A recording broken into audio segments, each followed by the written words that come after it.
tornado. The day started with a mile-wide tornado tearing through a city. But this was only the beginning. Tornado after tornado after tornado rips across the central United States. By midnight, this would be the deadliest tornado outbreak of the year. Yep, that photo of that eerie tornado was the Somerset, London, Kentucky tornado. On the morning of May 16th, a classic severe weather setup is taking shape. High up in the atmosphere, a powerful, negatively tilted jet is about to overlap with an area of moist, unstable air. The surface pattern is a textbook look for a large tornado outbreak. To the west, a cold front would ignite storms with the vast, warm sector, giving them plenty of space to reach peak intensity. To the north, a warm front acts as a powerful boundary, enhancing any supercell nearby. And at the intersection of the two boundaries is the triple point, with extra lift and spin, allowing even disorganized storms to turn dangerous. In response to these increasingly dangerous conditions, meteorologists issue a massive level 4 out of 5 moderate risk with the 15% risk chance is where I am. For yellow, because in the middle, like where here, it's Somerset, Kentucky is where I am. Chilling, no storms barely. 10% chance of tornadoes from the Mississippi River all the way east to the Appalachian Mountains. They would note that several strong tornadoes, including a long-track, high-end tornado, is possible.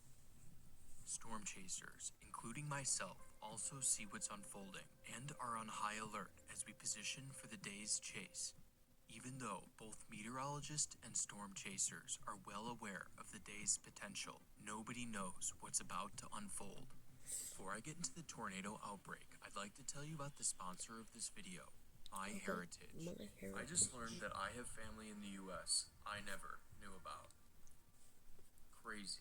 And learning this was easy with the MyHeritage DNA test kit, which is available for only $29 using my code. All I had to do was swab the inside of my mouth, place the swab in the vial, and send it back. It could not have been any simpler. While waiting on the results, I was able to colorize one of my favorite photos of my dad, really bringing it to life. I think this is such a cool feature. And it turns out I'm Irish, Welsh, and German. I was already blown away, but MyHeritage does even more by matching your DNA to their database. And I think this is the coolest thing, because I have family I didn't even know existed. And if you're concerned about your DNA being shared, don't be, because MyHeritage is committed in its privacy policy to never sell or license your genetic data. With my code, you'll be able to purchase the DNA kit for just $29. Giving right at noon, a line of storms erupts along the cold front in western Missouri. As the storms track east, they intensify into full-fledged, rotating supercells. One storm in particular begins to dominate since it's positioned right at the triple point, which gives it an additional boost. This same supercell is also heading towards St. Louis. As the powerful storm approaches the city, it begins to wrap up, producing a tornado just south of downtown Clayton. A resident records the rapidly moving clouds from the top of a high-rise when they start to notice debris swirling at the ground. Wow! Oh my goodness. Okay, there is things flying off over there. Roofs are flying off. Oh my goodness. Oh my goodness. We need to get inside. We need to get inside. The tornado barrels east at a blistering 55 miles per hour, narrowly missing the prestigious Washington University less than a mile to the south. The powerful circulation then closes in on another popular St. Louis destination, Forest Park. A local records the tornado as it's over Forest Park. The man appears to be in the path, and he's watching from the top of a building, which is not where you should be during a tornado. See it? That's so cool. The circulation rapidly intensifies as it turns northeast into central West End, where dozens of multi-story apartment buildings sustain severe damage. Police, open the door. There's been reports. Story apartment buildings sustain severe damage.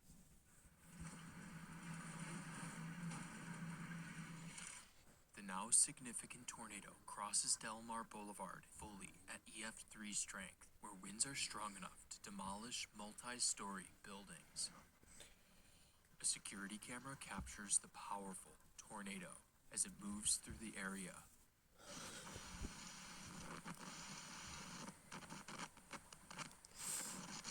And if you look closely, you can actually see there's a man in this car. Directly in the path is Centennial Christian Church, where 74-year-old Patricia Pendleton is leading a group that helps homeless individuals in the neighborhood. The church's steeple is no match for the powerful winds, and the tall structure collapses, sending the heavy masonry falling towards Patricia. Tragically, Miss Pat is the first victim of the day, but unfortunately she would not be the last. Patricia. Moments later, Raina Lyles is also killed nearby when her home collapses onto her. At the same moment, a CCTV camera at the iconic St. Louis Arch captures the tornado, spanning over a mile wide. Damn. The tornado claims 2 more lives, Dolores Holmes and Larry Patrick, when both of their homes are ripped apart, exposing them to the debris-filled winds. The tornado is on the ground for another 13 miles, crossing the Mississippi River into Illinois. However, at this point, it's much weaker, only causing minor damage to trees and roofs. And at 3:05, the tornado lifts southwest of Edwardsville, Illinois.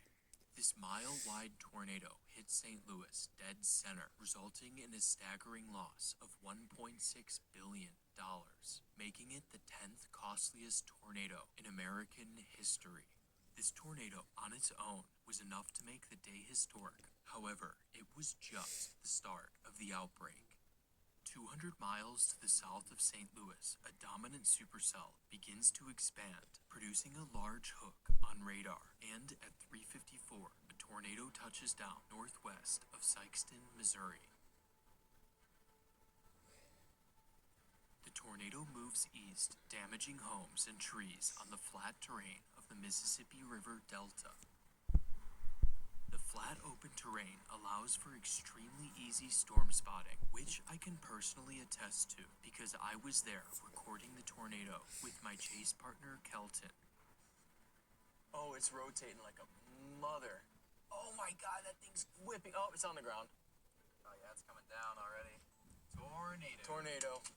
One interesting thing about this tornado is just how small it is compared to its parent storm. Such a large storm funneling the inflow into one tight circulation meant that it was clearly a strong tornado, and it was only getting stronger by the second.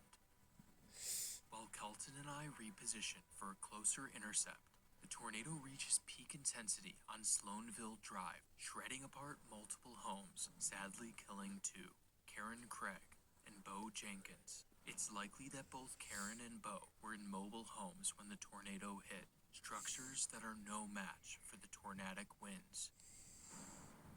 More homes are impacted as the tornado crosses Interstate 55 south of Blodgett, Missouri. Fortunately, nobody dies here, although a few more are injured.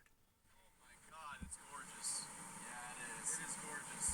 Oh, it's whipping. Kelton and I begin to close the gap on the tornado. However, by now, the tornado is starting to rope out. Tornado sirens are going. It's roping out. We'll just stop in the field. Oh, wow. Let's stop here. The Sikeston supercell keeps going and crosses into Kentucky, but it's no longer producing a tornado. At the same time, another supercell is beginning to move along the warm front to the north, ingesting extra vorticity and unstable air, and at 5:44, an intense tornado touches down northwest of Linton, Indiana.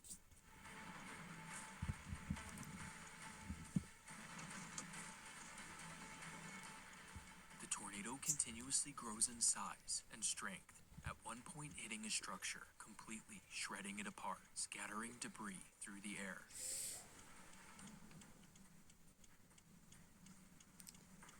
Oh, it's hitting something.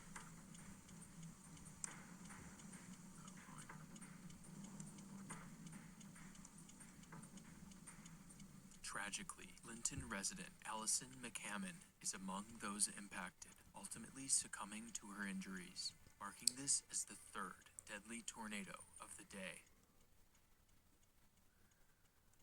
The supercell continues to ride along the warm front, producing another EF2 tornado in Bloomington, Indiana. However, back south in the open warm sector, another supercell is about to drop one of the strongest tornadoes of the year. At 6:15, a tornado touches down southwest of Marion, Illinois. The tornado races across the landscape at more than 60 miles per hour, rapidly gaining strength and size. A group of storm chasers are positioned to the south of the tornado's path, capturing the tornado as it grows into a monster. Living with schizophrenia, I was questioning what was real and what wasn't. I felt like a visitor in my own life. Capturing the tornado as it grows into a monster.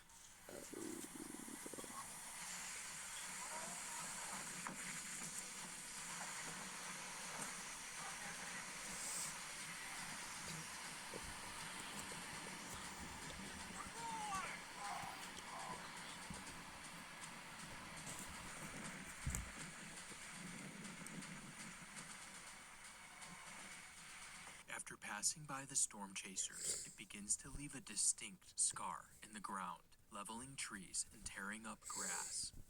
The tornado crosses Interstate 57, now producing solid EF3 level damage. However, it's still gaining strength and is closing in on homes south of Marion. After demolishing a few homes, it completely levels one well-built home at high-end EF4 strength, reaching its peak intensity on Kyler Court, sweeping a two-story house off of its foundation, while also debarking trees in the backyard. Damage at this location is surveyed at a remarkable 190 miles per hour, just 10 miles per hour short of the elusive EF5 rating, making this one of the strongest tornadoes of the year. Miraculously, nobody is killed by this powerful beast. The same supercell that produced the Marion EF4 goes on to produce three more significant tornadoes, including an EF3 south of Morganfield, Kentucky. As the sun sets, most storms are overtaken by cold air, shunting them off from any chance of producing tornadoes. However, the outbreak is far from over. There is still one remaining storm in the warm sector, the supercell in southern Kentucky. The same exact supercell that had formed all the way in western Missouri produced the Sykeston EF3 and a couple more tornadoes in Kentucky. And at 10:26, it produces another powerful tornado. At first, the tornado is carving a narrow swath of EF1 damage, but within just 7 miles of touching down, it's unleashing EF3 destruction. No videos exist of the tornado this early in its life, but that would soon change as the tornado is racing towards the large town of Somerset, Kentucky. Residents in the area capture the tornado as it crests the Kentucky hills into the valley below. You can hear the extremely audible roar caused by the tornado, a phenomenon only present in the strongest tornadoes.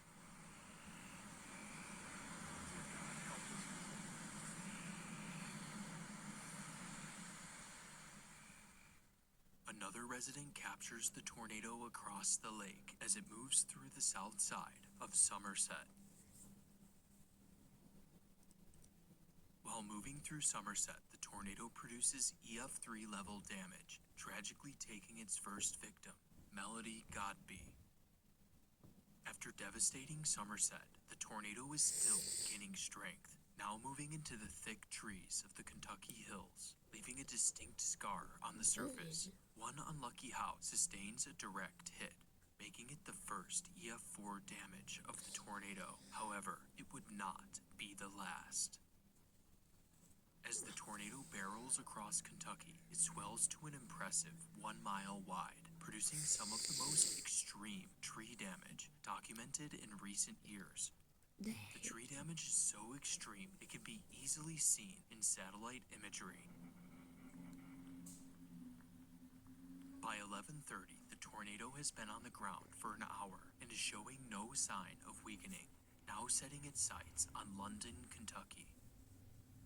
Longtime firefighter Leslie Leatherman is aware of the ongoing tornado and rushes back home to warn his wife. The two take shelter in their home, praying that the tornado will miss them.